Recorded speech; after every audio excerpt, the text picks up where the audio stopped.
Are you unable to concentrate on the tasks at hand? Do you need help focusing more or leveling up your game? Here's a tip. Try Cognizin Citicoline, clinically studied to support mental energy, focus, memory, and attention. Cognizin supports brain health and supplies the brain with the energy it needs to stay sharp. Cognizin is a leading nootropic, featured in over 200 products. This podcast is powered by Cognizin. Visit cognizin.com to learn more and find a product to help you fuel your day. Ready to achieve great heights? Then you're in the right place. Welcome to Power Your Performance, the podcast where we dive deep with leaders in the gaming world and beyond and learn the techniques they use to power their lives. I am your host, Gary Kleinman. Power Your Performance, powered by Cognizin, is thrilled to have Salem Thyne back with a co-author, Robert Hunt. You guys are authors of Nobody Cares. Yes. Until You Do. First of all, it's great to have you back. Thank you for having me back. One of the it. most popular sessions, both anecdotally, and I have no idea what the metrics, but I hear just wonderful Off things. the chart, I'm sure. It was because he's just a great guest and a great individual. Love it. And we referenced when you were here the fact that you're writing this book. Yes. And we very casually referenced what it was about, and I'm fascinated by it and said, as soon as it's out, we're coming back. Yes. Drag your butt, that's for the producer, back with Robert, and it's a pleasure to meet you and get to know you just a little with your history. We'll get to what this is about shortly. More importantly, what are you guys about? I'm gonna, since you've been here, and we'll fill in your gaps. Peer groups. You're an Orange County, California guy who decided to relocate to Texas.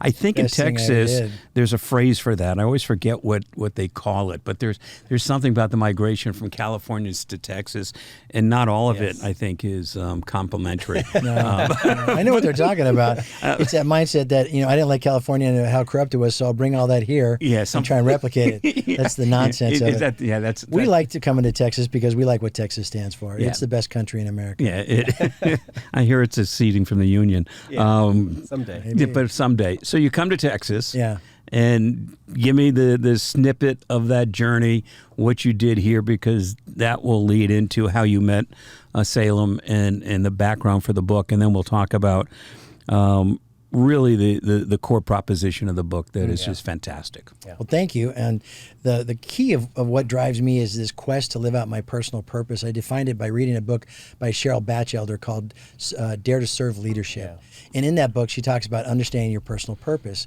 And when I went through and I defined it, I was able to define my personal purpose as helping people remove obstacles that keep them from being their best. And in my career in marketing, I wasn't able to do that. Most companies don't really understand marketing. They think it's a web page, or they think it's let's do some SEO or pay-per-click. Those are pieces of marketing. Marketing is the alignment of everything you are and aren't around a very clear and compelling vision. And I couldn't get most of my jobs, the careers I had, to play along with that. It was a very frustrating career. When I moved to Texas, I decided to do marketing consulting on my own. And I did that for a couple of years. But again, I couldn't find people who would really embrace me really putting strategy together. Yep. They just want, give me a website, give me this. And so when I met the guy who had bought the franchise to Renaissance Executive Forum's peer groups, he was telling me what they do. I was so people pay you money to help them, and you get to actually care for them. Yes. And sign me up. Yeah. So that one meeting I did, I committed. I said, I got to do this. This is who I am. And I signed a contract. I started doing it a month later, and it was a slow burn. But 10 years coming up this next year, I'll be 10 years doing it. It's Congratulations. awesome. Thank you. And it's within that, the interesting thing that you reference about marketing and marketing consultant, because I do have a marketing company. What people don't realize that I think is that they have to craft their story. Yes. Everything else is a tactic, right? So whether it's SEO or a website or it's an email campaign, they're just tactics to support a story and a strategy. Yeah. And most people don't understand that you really need an overarching strategy, not only for marketing and business, but your own life. Absolutely. Right? Yeah. And your own family, that there is a strategy of what you want the result to be. Yeah. And that takes time It takes effort. It takes thought. And a vision of what you and want. a vision, Purpose. and Yeah. understanding how you get there, and how, as we talked earlier, and hopefully we get to there today, is how it's the journey that changes. Yeah. To get to where you're going to get to. So it's through the peer group. You two wonderful guys met. Yeah. Love at first sight. Yeah, totally. Who asked Absolutely. out first? I asked him out. You asked him out Yeah, first. I said Okay. yes. He said So- yes. It was And very he said nice. he was easy. And everything. Yeah. Oh yeah. I think most Well, people. you're in Texas now, Most right? people about it. We're here in Texas, right? Yeah, I was easy and joined one of Robert's peer groups and just really loved the environment, loved the support, the outpouring from the peer group of support and just love, which is a difference. When you get into a peer group, sometimes you think you're going to just all talk about business and you're going to be comparing each other's business acumen or something, and that doesn't really happen in the groups. It's more about how can we each help each other. And what I learned through that is most of us really have very little idea of what we're doing. Even if we've been in charge of a company before, we've done anything, you haven't done something. Right. Like there's something that I hadn't There is a done. fear of getting caught. Yeah, and all of us had the same fear, which is like, I wonder if someone's going to find out that I don't know how to do this. Right. And what I realized is nobody out there really knows how to do every different type of business, right? Like, so Without a doubt. without a doubt, right? But in your head, you're like, oh, I need to know everything. And that was such a liberating experience for me personally, to be around other people that just admitted, like, I have no idea how to do this. And then someone else would be like, oh, I do. And you know, amongst the 10 people or 12 people, it depends on the size of the peer group, you realize that all of us are going through the same journey of just trying to learn. Even though it's a different version, Yeah. it's still a person problem. Yeah. It's people, cash, technology, and time. Those four things we all struggle with them. His happens to be, whether it's oil and gas or the virtual reality gaming world. Yeah. His is about staffing. His is about construction. It's still people, time, cash, technology. Oh, I think every business is essentially the same once you learn the language of the business. Yes, absolutely. You're still have awareness and trial and use and evangelism and what have you. Yeah. But once you learn that, you know, what struck me in terms of how you were describing the peer group that your business is about, and tangentially talking about gaming, which we'll get to, is that what you're really talking about is a small community. Yes. And gaming is all about community. Absolutely. You know, so, you know, gamers have always, the games have been transient, but the communities survive. The tribes survive. And they care about each other. And they'll say socially, you know, people will say, well, they're not social, right? Because they're not engaging In their own way they are.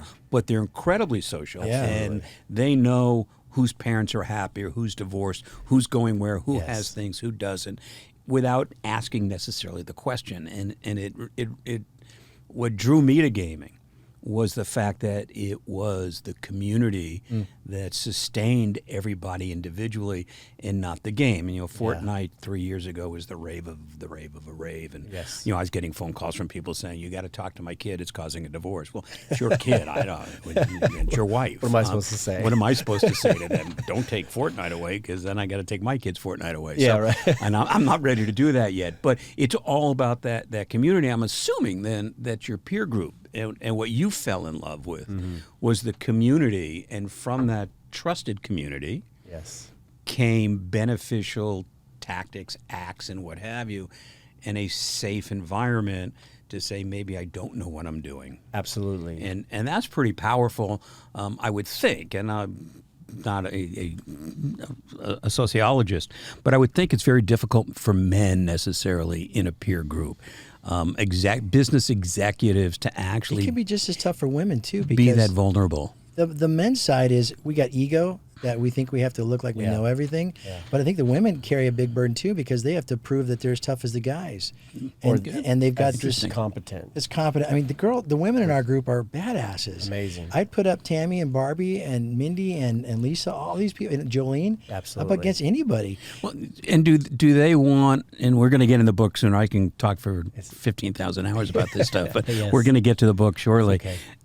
Was there an interest for either men or women to have a homogeneous group, that women wanted a female group, peer group? Women want more of that than men do. Men. The guys Well, we're naturally pigs. We always. And so having a woman in the group kind of takes it up a notch just from a class perspective. Yeah, it does, but no one's always. ever said we don't want women in the group. But there have been women who said I don't want to be in a guy group because I don't need to deal with their ego. And they've had such a crappy journey in a lot of ways. They're treated so unfairly in so many ways that they're fighting against the thought before the reality ever gets there. Whereas guys are like, I don't care. But you have to class up. Now you have to behave. Right. Yes, And you so, our first So group we had 4 dudes. Yeah. And then as Yeah. we kind of merge in and bring They out had a the shower women, first. Yeah, practically. Our shower's still optional. I've been when I was in the military, I was in during the integration for females in the military where I was in one of the first boot camp integrated divisions, and then in nuclear when they finally allowed women to be in nuclear power.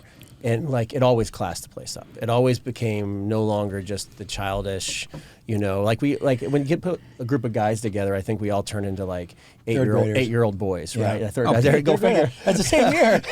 So yeah, it's 8-year-old boys, and we really just degenerate down to the lowest level of our Oh, there's no question we maturity. do. I mean, I have lunch every year with my 3 closest friends from high school. We only see each other once a year in May. Part of that's geographical, but we do that. And when we see each other, we are back in high school. Yeah. We say the same silly things that we did then. We still think they're funny. Yes, of course. I'm not so sure. They probably are to No at one least else thinks us, they are. right? And we give each other, the wrath of everything that we do, and we do, and we're comfortable doing that. It's actually going back to a happy time Yeah. in It's a many good memory. respects. So it's all good. So nobody cares until you do. Where did the title come from? So this is actually we struggled with the title to start with, because when you're writing a book and it's our first book and you want people to read it and you want to change lives, and that was really our mission behind this. You have like 5 or 6 titles and you start saying, okay, and we have a publisher, and so they throw their title ideas and everything in there. But it really comes from one story that's in the very beginning of the book. And I think this story's fantastic, and it happened to Robert. I'll let him tell it because he tells it much better than me, but he said these 2 words during the story. And I honestly, I fell in love with the 2 words. And I pushed, in my mind, I wanted a book to be that. But, you start to talk yourself out of it. And then I told Robert, I think, what about this? And he's like, oh, you might offend some people with this, right? And then about a day later, you're like, no, that's the right one. That's the right term, because what it is 2 words that we ask the readers to tell themselves. And we'll talk. I want Robert to tell the story, because it's one of my favorite stories in the book. And this book is just a collection of stories from both of our lives about what our journeys and about how we've struggled with accountability, personal accountability, and the moments that we've fallen down. And it's really structured in a way that allows the reader to see that we're all the same. And we all struggle with the same things. Maybe they're named different stings, but they're all the same journey of struggle, and how to move yourself really from a place of life happens to you, right? And life is steering you as to where you steer life. Right. And so that's one's the victim mentality, one's the victor mentality, where life does what you ask it to do. Right. And so I want to tell the story. Yeah, the story is hear fantastic. The short version of it is that my Great. son is at the age where you blame everybody. Okay. And bad teachers and bad guys at school, and everyone was the blame. And it culminated with a night we were supposed to hang out, and he walks in the door and says, "Oh, stupid Taco Bell." And I go, And how late was he? He was to hang like out? 2 hours late. 2 hours late to hang and out. we're just going to watch a movie and eat some pizza, which was cold by then, obviously. And he goes on to this tirade about how they got their order wrong at Taco Bell. And I'm, why were you at Taco Bell? You're supposed to be here 2 hours ago. Well, I stopped by to see my girlfriend. She wasn't feeling good. And so I decided to take her to Taco Bell. Wait, well, you're supposed to be with me. Why are you taking your... And all these things he did wrong to not do what he was supposed to do, but then he blames Taco Bell. And I said, James, nobody cares whether or not you did this or that. They just care you don't show up. Right. And your teacher doesn't care whether or not you didn't get any sleep. Yep. And your boss won't care whether or not you're having a fight with your wife when you're on your way to work. Absolutely. They don't care if you don't take care of your car and it breaks down. They care your butt wasn't here when we needed you, and we all sat around waiting for you for an hour, and the client didn't give it to. That's what they care about. And it was at that time of his age where he was having a lot of excuses. So I'd say, James, nobody cares. Nobody cares. And he'd stop saying that. And I'd say, well, as soon as you stop bringing up lame excuses, I'll stop saying that. But I really wanted him to say to yourself, and this is where it's really important, when you get the book, you don't run around the world saying to everyone, hey, nobody cares, nobody cares. Yeah, that's mean. But if you're about to roll out some lame excuse or some reason why you can't do something or blame someone else, just say, wait, Nobody cares whether or not I'm happy about this. Nobody cares if my parents Yes. didn't love me. At the end of the day, you are a person in society who has to Yes. function in this world, and you need to get your act together and figure out what, if you have to change something, change something. If you need help, get help. But nobody cares about your lame excuse until you do. Good for enough you. to change Yes. it. Good for you, because that's not easy to do as a parent, No. to make your kids accountable for themselves first. Yes. Right? And, it's like anything else. If you're not vested, you're not vested. And then the result means nothing because you don't really care. Yeah. So Let me piggyback off that one word real quick. You just said make your kids accountable, and we emphasize nobody can make anyone right, they have to want to. accountable. You're 100% right. What I've got to do is teach them the reason behind why you should want to be Yes. accountable. Because someday you're going to want a decent job, and someday you're going to want to buy a house. You're gonna wanna be happy You're going to be married. in You're your going to be life. married, and your spouse is going to say, "Hey, wait a second. You were supposed to pick the kids up." Or, hey, you're supposed to keep a job so we can pay our rent. And those things that you don't care about at some point will really matter. So at this age, when you have to see a vision of why it matters, where you care enough to do something about it, that's the discipline we want our kids to embrace. But when you're young and everything's a big deal, simple as bad lunches, everything's a big deal, it's hard to teach that mindset. Yeah. It's hard to do, and it's also, I think, and not necessarily in your family, but generationally, Yes. they haven't really been tested to a certain extent, right? Right. My generation, the worst thing that happened to my generation, I guess, was the Vietnam War that we all spent, certainly my peer group, of doing everything not to serve. Yes. Right. Yes. I mean, whether it was draft lawyers or whatever it is. So Yeah. we never School, really had to be anything, right? tested Yeah. to the extent. I think this generation now, interesting, we'll see 10, 15, 20 years if COVID tested them because it's so changed. Educationally, it changed their social environment. It changed their freedom to go and do. Yes. They were sitting at, the kids that were still living at home were at home, and all the kids that couldn't go to school that came home, and all of a sudden they had freedom and didn't have freedom. It'll be interesting to see how that test, if that was such a test. I think it created more changes. fear in my son. He's a great young man. He's 20 years old. He's a great dude. But his generation, the people he hangs with, all think the world's getting worse. In the very near future, it's Yes. all going to be much worse. And we lived through 9/11. We lived through all kinds of really hard times. We've lived through tragedies, and we survived. My son, as a 17-year-old boy, 18-year-old boy, almost 18, graduated high school, in COVID. Right. Where you walked in the soccer stage 8 feet apart, so you didn't somehow get COVID. Didn't have a prom. Everything Yeah. didn't get shut I down. mean, and they missed, they missed all that, and Yeah. and those are pretty significant emotional building blocks for our generation. Yes. Going back to, a lot of my peer group are now having reunions, multi-year reunions now because COVID killed them. And you look at your son's group in 40, 50 years from now having a reunion, what they're going to remember is we didn't have anything. Yeah. Remember that COVID thing. right. And there was no reward for the work that they put in, the hard work. And No so, question. So like the brain's really confused if that's important or not. And I think that's a thing that we have to think about, with those generations. Is, Yeah, it's real. Is where was the reward for their hard work? Where was the reward for that? Because if you don't receive the reward, then you're not going to value that later. So you go from nobody cares to what I think the most salient part of this is until you do. Yes. Yes. And in there is a connection, right? Of people the going power. like your son guy, well, it's Taco Bell, right? And when does and how does that light switch go on and say, I shouldn't have been at Taco Bell because I had made a promise to be with mom and dad. Absolutely. Having pizza. How does that? I mean, do you address that? Yeah. So slowly. There's a couple things in here, Good. and for anybody, any of the watching or listening, this book is different. There's two things we wanted to accomplish that were different in this book. Is one, we're completely transparent and open about our lives in this book. And vulnerable. And so I think that's important because there's a lack of that in society. We all try to keep our bad news private, right? No question. And we always look up to people that supposedly are great people, but probably have more trash than all of us No combined, question. right? Yeah. And so we're really exposed in there. And so we want to show people that when you do expose yourself, when you start to actually reveal who you are and what your problems and challenges are, then you can start to solve them. But the part of this is so many leadership books or so many self-help books, and this is not a self-help book. It's not a leadership book. It is just a book of life. And most of them don't have anything actionable. So you read it and they say, try harder, right? Right. You know, I listened to Believe this, think listened to that. a motivational thing on the way here, and you know, it's like, know your purpose and carry it with you every day. You know, are you physically carrying it? What are you doing? And they're very simplistic. Just try harder, be better. We have them all out there. I mean, it's not The Secret where you just have to wish it and it comes You just have true. to wish it and come true, right? if trying harder was the secret, then guess what? We'd all be there, right? I'll be there. Yeah. So Hard as a relative too. yeah, and so what we have is in every chapter we have actually tasks and exercises to do, because what we wanted to try to show someone how to do this, because we're not taught. Like if I wasn't taught how to balance my checkbook, then guess what? I don't know how to balance my checkbook. And we all have to be taught these things, because most of us are walking around in life right now completely unaware that all of our problems are solvable, Right. and they're all on us to solve.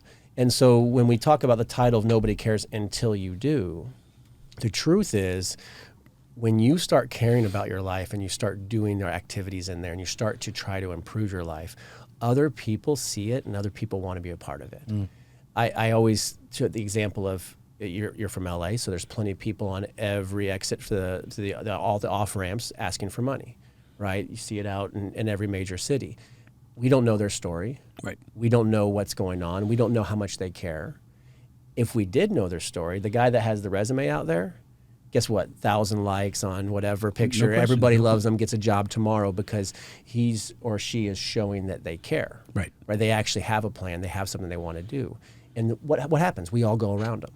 So what we're asking in the book is to understand what is wrong today and what you're doing. Because if you're unhappy in any part of your life, not just the big parts, but any part of your life, there's something that you need to care about. And there's something that you can do. And once you start doing this and once you start improving it, it goes so fast.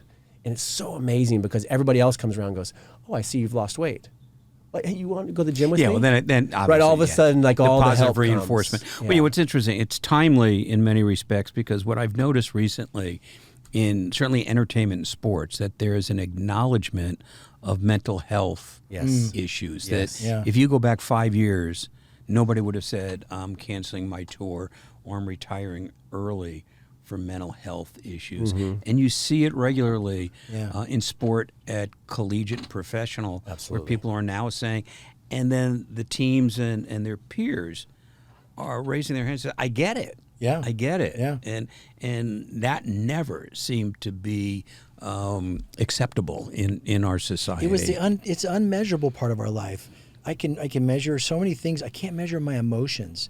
And we've just did a study on margin in the last year, talking about how too often we're just busy, but we're not productive. Right. And we get to a place where we're so overloaded that we're actually making bad productivity, and we're actually making really dangerous bad decisions, but we're so used to working full bore all the time that we just figure that's how it rolls. So you had a really crappy day, you're saddled with debt, your employee quit, your number one customer says they're leaving you, your wife and you are having a fight, you go home, you haven't eaten that whole day, and you're frustrated, and the bills are all piled up, and you're going to sit down and do work at 8 o'clock at night? No, it's not going to happen. But you do it all the time. You do it, no and you just go, question. well, I got to put my head down and get done. Yeah. But you're doing crappy work. Yes. And you're actually making really bad decisions, and you're ruining yourself because we've not accepted that the emotional and mental part of our life is real. How much do you think the proliferation of media in our lives, your kids' life, our lives, it makes this even more difficult? We discussed that in the book. Do Actually. you really? Yeah. So talk to me about it, part because of the- media has changed so dramatically in terms of, I don't know that there's any real media anymore. I think there's opinion media. Yes. There's no factual media anymore. And I don't care what you believe in on whatever side, whatever yeah. side, Doesn't matter. whatever it is. And that's true from finances to entertainment. medical. To, It's entertainment more It than- is. If you believe with me, you're going to watch me and what have you. And when you look at, and what made me think about that was your son's generation saying, we actually don't see a future that's rosy and bright that most prior generations kind of thought they sort of had. Yeah. And how much of that is driven from media globally. And what I look at is the fraud of Facebook, where Yes. everybody's saying, I'm on a boat. and everyone thinks it's their Absolutely. boat, right? Yeah, and it's not absolutely. their boat. It's not even a rental. Yeah, It's a house sitting on a boat Yeah. for somebody for an They- hour and they a walked half. by the boat and they right. stepped in there for and it's for Instagram. sale because that guy couldn't afford it either. But Yeah. and they paint these things, and then somebody looks at their own life, Yes. and says, "Well, I don't have that. I don't care anymore because I don't have those things, and I feel worse." So Yeah. tell me how media, in terms of your thesis, plays into this. It's created a culture of comparison more so, and it continues to do this to where, we used to be keeping up with the Joneses, but you physically saw and you didn't know their truths and things like that, right? And that was one thing. But now with media, you're keeping up with everybody, right? And so what media is really focused on is showing you really a non-reality side of it, but picturing it as reality. So when you see the Facebook post or whatever else, you really think, wow, what's wrong with me? What's wrong with my life? And so it's influenced us to try to compare.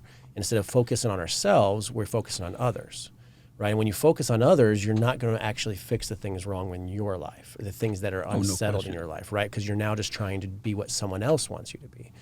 Part of our process in this book is to understand who you are, what's valuable to you. In the very beginning, we talk about your satisfaction wheels, and we talk about how do you really feel? And then we take you kind of on a journey of, is that true or not? Because most people, I think, in the younger generations would take these satisfaction wheels and they'd really lower them down like a 3, 3, 3, 3 out of 10 on all these areas of my life. By comparison By to someone else. comparison to somebody else. But then as you start to explore that, and through the book we take you through an exploration of that, are you really unsettled about that, or is that a reality or not? And in the middle of the book, we really talk about this, and we say that you have to stand, and maybe people will do it literally, but you have to be able to, in your life, stand in front of a 360 mirror, completely naked, understand who you are, and embrace that. Because too often what we are in today is what someone else wants us to be, and we think that's an important thing, as opposed to just being the beautiful, wonderful, awesome person that we were born as, right? And that's what we wrote this book, is to encourage people to find out who you are, understand the areas that have been holding you back, and then just live free and happy and accountable. What's the chapter where we talk about, now that you've done, take one of the goals, take one of the things you're not satisfied with, but don't take the hardest one. It's like chapter 3 or 4 where Yeah. we say, as you're doing this, we want you to succeed. Right. If you take the one that's you're the worst at, don't you'll do probably that. You not do hit baby it. steps. And if you take the one that's too easy, you're like, that wasn't it. So we take one that's kind of in the middle. But when you conquer something, you said it earlier, all problems are fixable and they all can be fixed by you. Yes. You just have to own it. You might need help. You need to learn something, get something, but you still drive it. When I decided to sell my house and move out of my beautiful, comfortable home with a movie theater upstairs and this big old beautiful home, and sell it and take all that money and pay off all my debt, that was really hard. It was embarrassing to have people know, why are you Yes. selling the house? I didn't manage my money well, and I'm in debt, and I need to get out of debt. Yeah. And so I had to eat that, and I moved into a little rental and started over.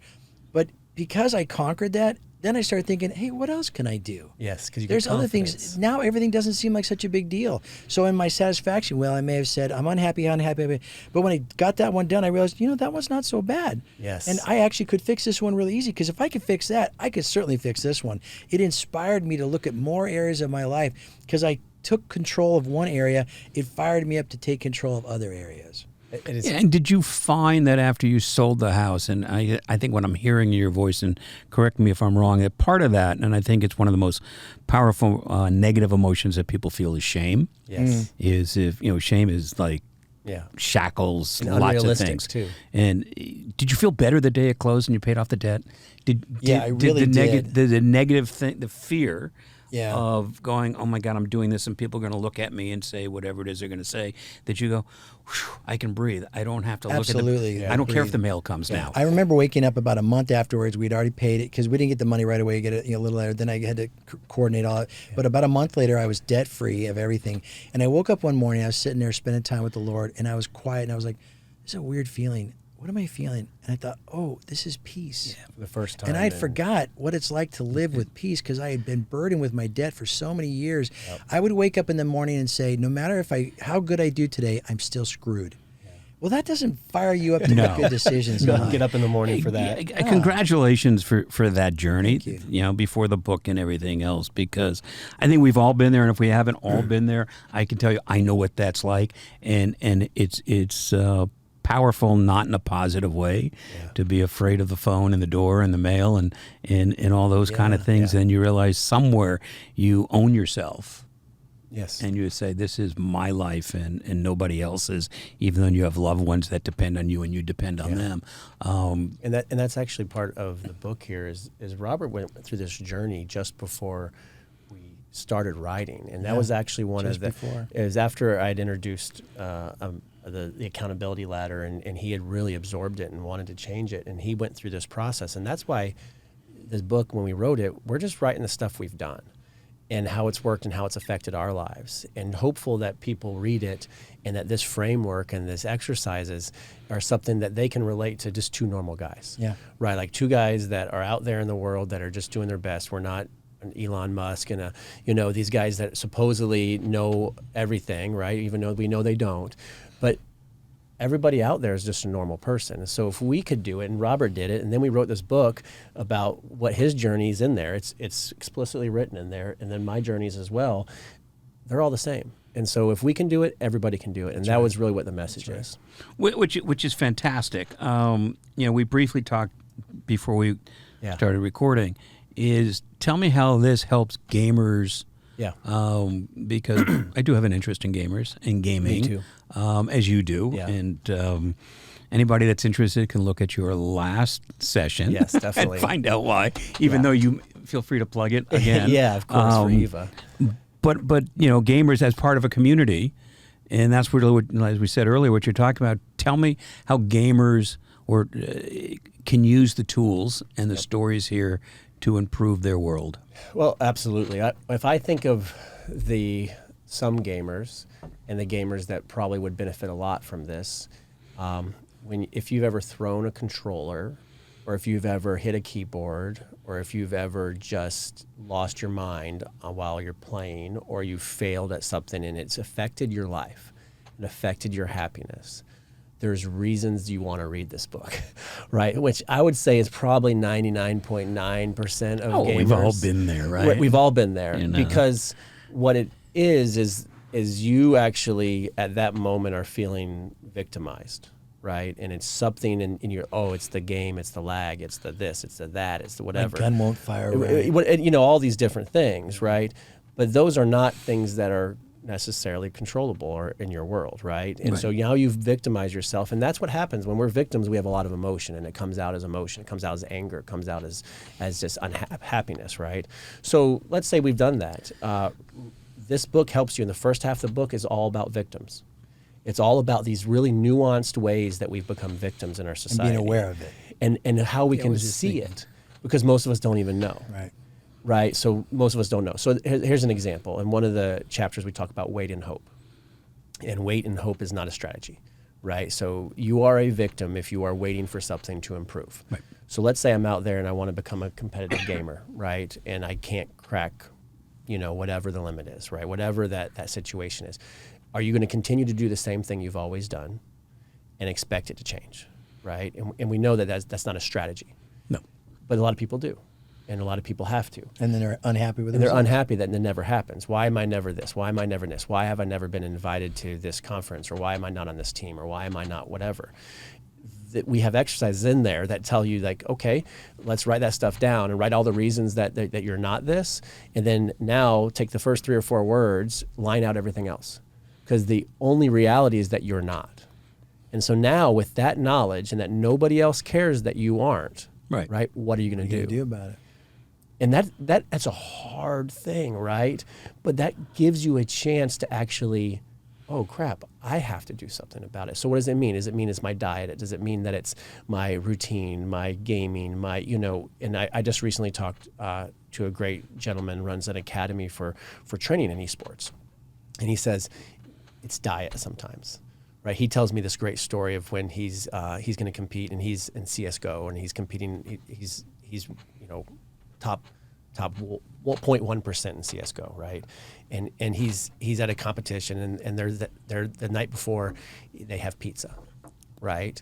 And he said he didn't think anything about it, right? They had a big pizza party pretty often in esports, right? Is some junk food and Taco Bell and pizzas and things. That's all gamers, right? Like Which we're not we against, live by off the of way. Mountain Dew and Taco Bell and A Pizza lot of Hut, Doritos, yeah. and a lot of Comes Doritos up and a lot. all the good stuff, right? He said he did that, and the next day they had the worst tournament. And he realized maybe there's a connection between these two things.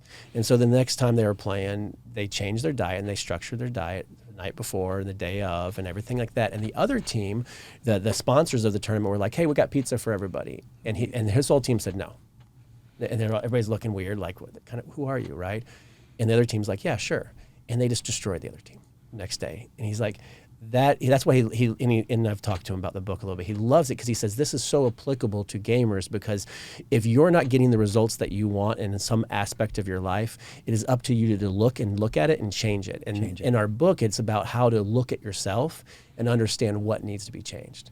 And so absolutely, like, you're crazy to think that pizza the night before can affect your performance, but if you really want to win a tournament, maybe have the pizza after the tournament. Yeah. And that's the alternative. And then you wonder how much of that is education. Yes. You know, do we teach our young to be powerful No. internally? No. I agree with you. I don't. Yeah. I don't think we do. I think individually, homes do a better job of it than others. Some focus on Yes. it, some don't.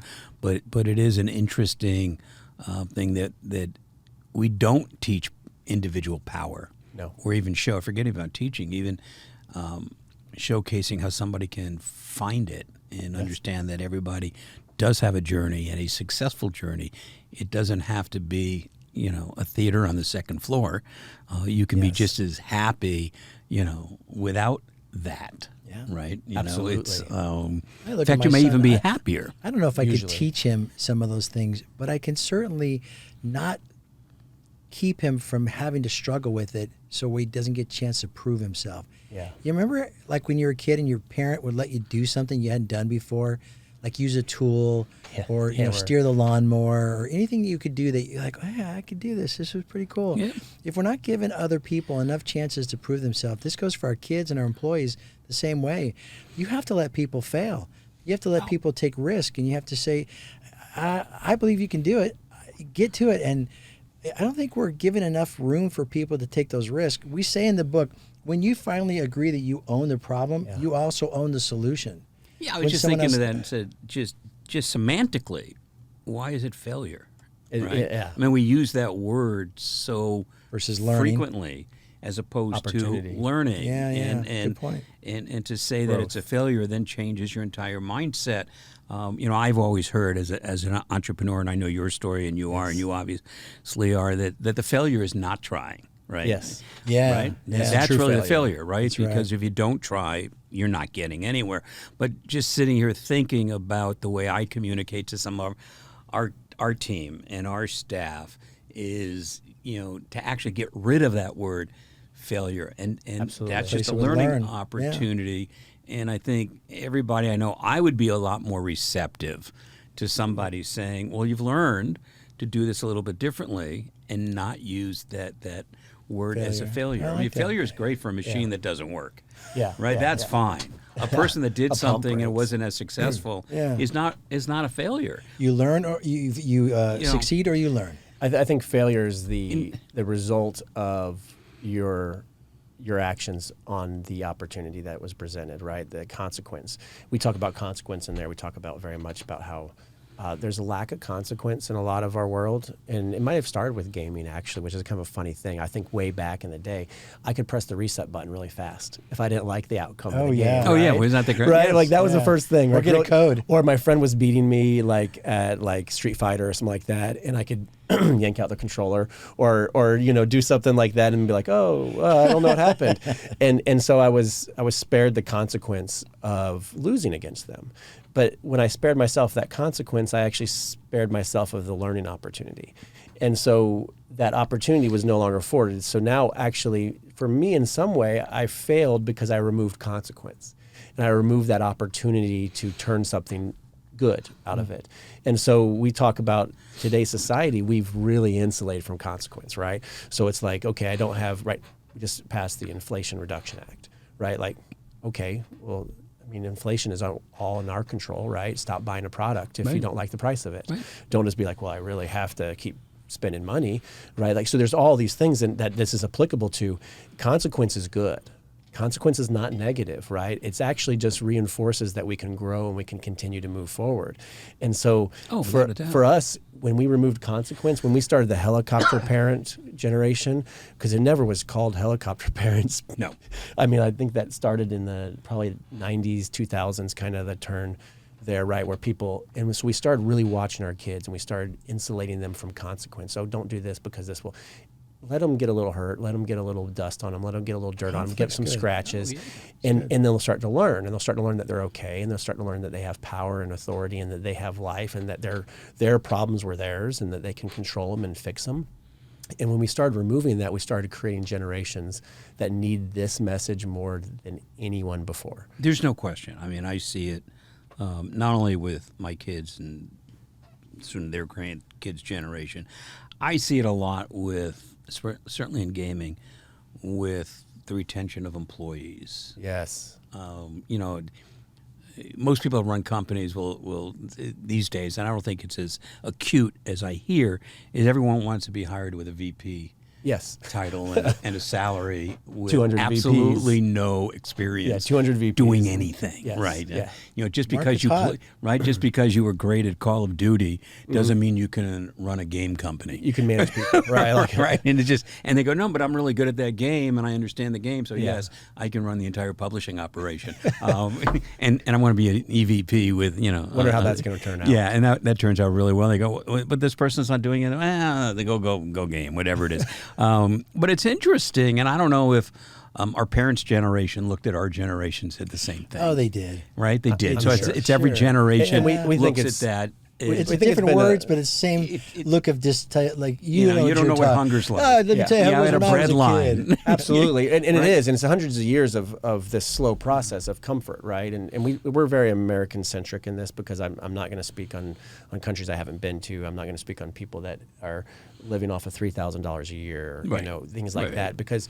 But we do kind of have that as an image that you can still find happiness no matter what you have. So if money isn't the happiness, then the happiness has to be in other things. And that's what we realize in this. And it's actually about just being accountable, right? Like understanding that you have control of your life and your own happiness. And that's really where happiness is derived from, is yourself, right? Not from all the other stuff. There's no question. And in There's no America, as we question. become more comfortable, our parents' generation probably said, well, look, you get a bus to go to school, right? Or you have a car. And now all of a sudden we bought cars at 16 years old for everybody, right? And so everybody has a car. And you couldn't imagine living without a car, even though the school is only 4 blocks away. Right. Right, you're going to drive, so you have that. Right. And so we've kind of removed all these things and these opportunities to learn how powerful we are and how great we really are, and also maybe how much enjoyment there is in the rest of the world. And media does it to us, everybody. And so we talk about this in the very beginning, that the whole our American culture is telling us to be a victim. It's really good because victims buy a lot. And They do. You know, like they do because they want to solve this. And so now I'm going to buy a pill to solve this, or I'm going to buy this. Victims want everything to make it happen, as we talk about. Like, I want a button that fixes this tomorrow, and I'll pay for that button. But that button never fixes it because it's still here. And there's no button that can change me inside. I have to do the work. And we try to take people through the work that you need to do and to give you confidence to do that, so that every area of your life can eventually be a happy area. And that's why I just absolutely love the message. We put this together and we were really scared of the reception. And we've just gotten amazing. overwhelming It's amazing. like joy and love from people on this. People throwing the book because they were so upset. Well, no, I can't wait to read it. I think I can do it on my 2.5 hour Sure. flight tomorrow. If Sure. It is not, it I'll is a finish very it on We'll my pray you next get flight. delayed. Yeah, it's a very I appreciate that. very quick read. Don't buy this book. Yes, And we I'm know going peop- through Dallas. I will get delayed. Yeah, right. You will. Probably. We know people that have read it 3 times already, just because they needed to really reinforce. It would also this. be fascinating, and I'm sure you've thought about this, is to solicit into some website or some collective people's stories. Oh, yeah. Almost as if you know exactly. Like, yeah, we didn't talk about this, but you're telling. we didn't. We did not talk about this, but we do have this. So we have a website at nobodycaresbook.com, and on there's a community page. where people can just post Yes. their story. story, because That's what we again, want. it gets back to community. Yeah. And I think one of the things that a lot of our generation is that they lost this community that we have. It's all about us. Yes. You know, it's You're alone. Which is kind of crazy, because communication has opened up the entire world, but there's more loneliness and suicide and alienation and isolation than ever before. Yeah. And it seems somewhat counterintuitive that Yeah. you can talk to the entire world, Exactly. and while you're doing that, you are actually being more isolated than any other generation ever.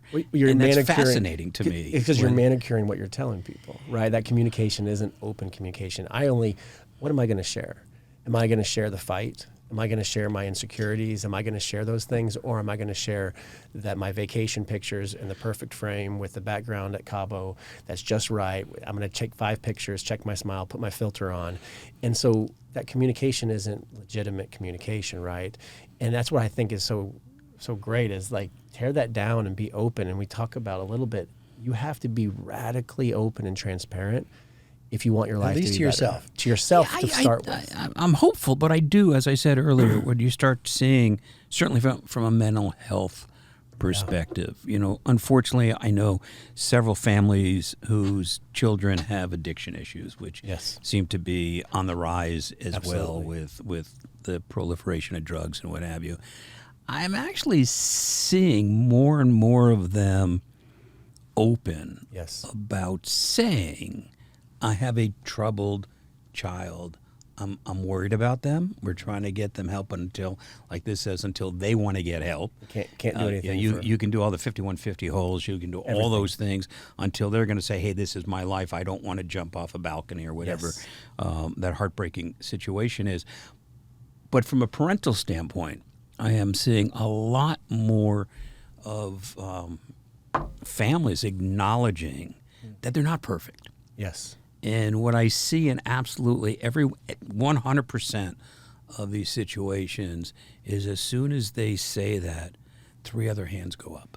Every time.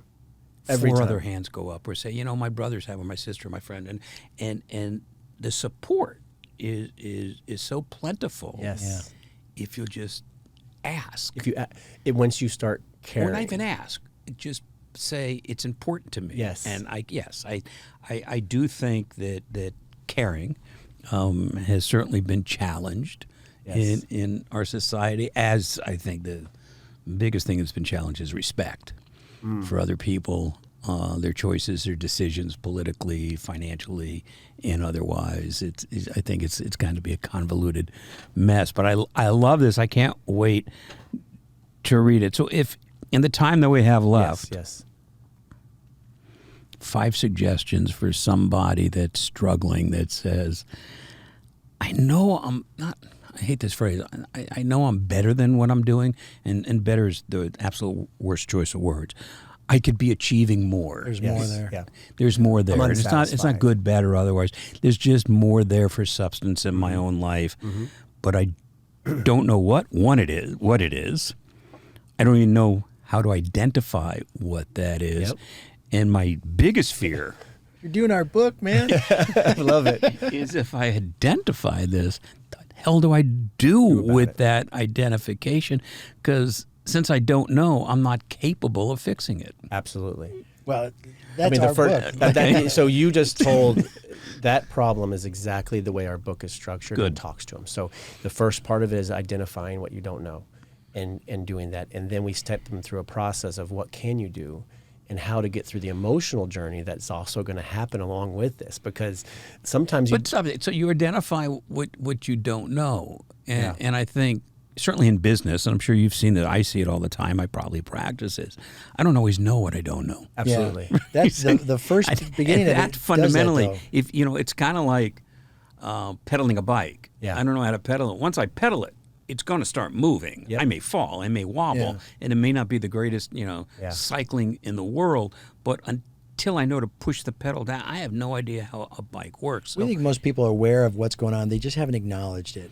So I'm not shocked I'm fat. I can step on the scale. I can button my pants. There's no mystery. I'm Right. overweight. Right. So it's not like I Ignoring didn't it. know it, but I was like, oh yeah, come on, and you kind of Well, when I'm on an airplane and somebody asks for a belt extender, Yeah, I think, yeah. well, thankfully I could go to the think last part of the that's a strap hint. still. That's a hint Right. that Yeah. maybe the cart shouldn't stop at your row, right? right. So the very beginning of the book absolutely. says, take these two wheels and look at your life, your business and your personal life, because those are the core of what we do. And you declare, where am I just not satisfied now you could be overweight and say, I'm okay with it compared to my debt, compared to my crappy marriage, compared to the problem with my kids. I'm okay with my weight for today. But you honestly answer where your satisfaction is. That's the first part. And then as you do that, you start looking at the pieces that have kept you from fixing it. I used to blame everybody. I used to make excuses.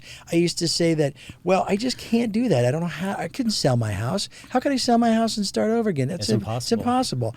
Or I'll just wait, and maybe next year I'll get more business, and then I'll have so much money I won't have to do that. My Christmas bonus. I'll pay minimum payments on Do my credit people card. even know that they're dissatisfied? I mean, do you get caught up? Do you find from now that you've written the book and you've had enormous conversations that people are just living kind of energetically and not with positive? There's just so much momentum in what they're doing and how they're doing it You're used that to they it. don't even say, am I unhappy So here's doing a this? great story for that. Just Derek. fundamentally, do they ask So- themselves that? We had a group on Monday that we talked to, and I think this kind of does that, is one of the young ladies that was in the group, and they all read the book as part of a leadership group and a book club and stuff. And she said, I was really skeptical at the very beginning of your book because I've seen a lot of self-help leaderships and stuff. So she's taking notes, right? She said, the more I started reading it, the less notes I started taking, the more I started to absorb. And then I read through it, and I gave it to my husband, and he read it, and it was very quickly, which I was surprised. They went back into their 5-year plan, and they changed everything, like changed all sorts of things. She said, we were going to buy a house next year. Buy a house, yeah. Right? We put that off because there were other things that we need to fix before we're able to buy the house. But we thought a house would make us happy. We thought that these things are the things that you do. And so many of us are going through this routine, like we've got a plan, we're going to go do the plan, and that's going to be good. What we find out is as you go through this and the way that the stories are crafted in our stories, it starts to make you challenge, maybe am I not happy there? Or, I see there may be something, because if I'm truly happy, then I have no concern, no worry, nothing, no stress from this situation. Because if you're truly happy with where you are at whatever area of life, romantically, You're good. whatever, you wouldn't even think about it. But we challenge the readers to look at it and then go back and actually talk to somebody else, a and trusted little person, reality check there. and allow that person and have an upfront conversation saying, I want you to challenge every one of my scores. And I want you to go through that and tell me, because you know me and you like me, and I need you to be the mirror. And I think that there's a reality check that's necessary, because I've lived in such a miserable existence for so long, I'm used to it. So if you say, are you happy? You'd be like, yeah, I guess. Yeah, how's your marriage? It's all right. Yeah, we don't really hang out. Yeah. We're just married. We're just best You're friends. roommates, Yeah, right. we're roommates. Okay. Actually, someone said that. You're roommates. And when he scored his satisfaction assessment, he said his marriage, he was gave it like a 4. And he goes, so what's with that? He goes, we have had a horrible marriage for years, but I don't care anymore. Well, if you don't care anymore, wouldn't you give it a 10? Since you're satisfied, if you don't care.